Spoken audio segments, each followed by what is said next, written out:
Mata upo e lima, o le alofa i le atua, e alofa lea i lana whanau.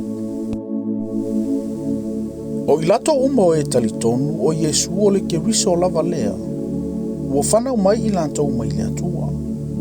O ilato uma foi o e alolofa i le ana le whanau. E alolofa foi i lanto i lana whanau. O le mea lava le nei wa tātou i loa i alolofa i tātou i le whanau a le atua.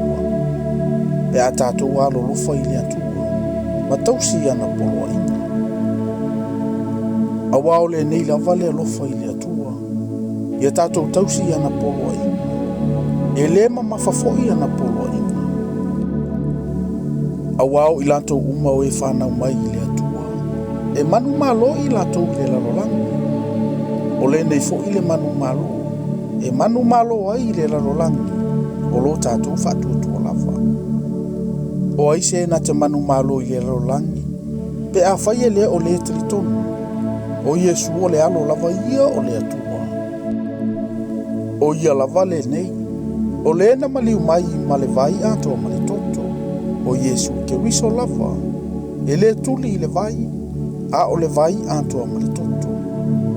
O le nganga fo i o lo muli mau mai. A wa o le nganga i wha maoni lava ia.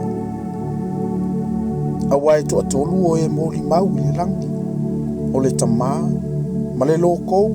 A toa ma le nganga pa ia. O i latou nei fo i e to atolu. E to atasi lava ia. E tolu fo ia moli mau mai i le larolangi, o le anganga, ma le vai, a toa ma le toto. O le tolu fo i e au ngātu ia i le mea e tasi. A whai e talia i tanto ule moli mau o tangata, e sili le moli mau o le atua. A wao le nei lava le moli mau o le atua na ia moli mau mai ai, i lona lava alo. O le whatuatua i le alo o le atua. O i tonu ia ante ia le moli mau. O le talitonu i le atua. O ia whaia o ia mapepelu. O wai le talitonu ia i le mau na moli mau mai ai e le atua. I lona lava alo. O le nei fo i le mau. Ua fo ina mai e le atua i ante i tātou le ola i whaavavau. O le ola lava lea o i lona alo. O le o i ante ia le alo. O i ante ia le ola. O le o ia te ia le alo o le atua, e le o ia te ia le ola. Ua utusi atu nei mea ia te outou o e whatuatua i le suafa o le alo o le atua. Ina ia outou i loa ai ua ia te outou le ola e whaavavau. Ina ia outou whatuatua fo i le suafa o le alo o le atua. O le nei fo i le whaamalosi ua tātou maua i ona luma. Pe a whai tātou te ole atu waise mea tu samalona fina ngalo. E whaafafonga mai o ia i ate tātou. A whai fo iwa tātou i loa. E whaafafonga mai o ia i ate tātou se mea tātou te whaatonga atu ai. O tātou i loa i maua i tātou mea tātou te whaatonga atu ai i ate ia. A whai wa i loa se tasi lona uso wana whai se anga sala. Ele i ui leoti. Ia whaatonga o ia moi. Ona fo ina mai leo le ola ia te ia mo e anga sala, e le i le oti. O ia ile anga sala i le oti. O te lefa i atu i au tau whaatonga atu mo le anga sala. O ami o le tonu umalava, o anga sala ia.